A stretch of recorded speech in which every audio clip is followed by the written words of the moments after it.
You're talking to the jury during jury selection. It's the only time you get to have that give and take. But you want to mimic that process in your closing argument in the sense that you want to be asking questions that they're going to be asking in their own heads, and then you answer them. So you're trying to anticipate the way they're thinking, right? Because just like layering memes, giving more and more information, we're layering a meme environment too, right? Because you plant like this seed in voir dire, you're seeking the truth, you're trying to find out what they're thinking and why they think, but you're also trying to program their minds to think a certain way about how they process information coming from the government in a criminal case, or you're saying words and phrases to plant ideas so they'll filter information a certain way. Kind of doing some pro-liberty propaganda as a defense lawyer. You're trying to tell a story in a way they don't know that they're being told a story where they're the main character, right? They think they're going to be getting told a story about some dude who's been accused of a crime. That story, any good story is going to be the hero. It's going to have a similar structure. You're going to have the ordinary world. Oh, look, who's the hero in this story? It's the poor, falsely accused client, right? That's what you'd think if you're writing a script up for a trial. Tell this jointed story where you don't have conversations. You have each character telling a story in an examination, and then the next character tells a story. So really, they're telling the story is presented in a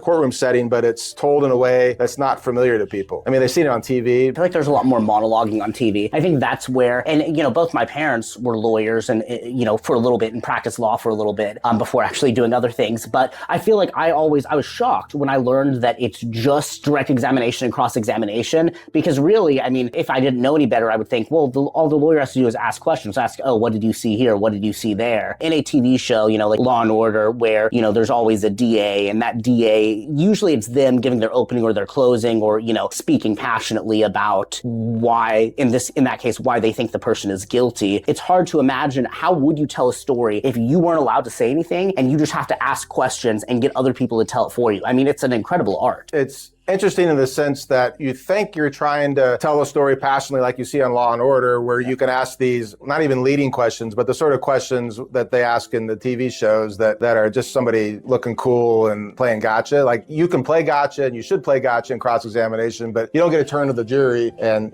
talk to them like they do in TV. Yeah. That's a plot device that they use in those shows to move the story along, because jury trials can be very boring when the lawyer doesn't get to break in and sort of break the fourth wall and talk to the jury in the middle of the case. So you have to find legal ways to do that. The best way to do it is you can do little mini closing arguments in the middle of trial. When there's an objection to a question and they say objection relevance, anytime someone does that, I'm like, oh, thank you very much. Counsel, well, let me tell you why it's relevant. And I get to frame that evidence, right? That you're hearing this evidence right now, ladies and gentlemen of the jury, and I'm using it to prove this fact that's super crucial for my case. And if it works, and obviously it's going to, I wouldn't be asking the question, then you will rule in my favor.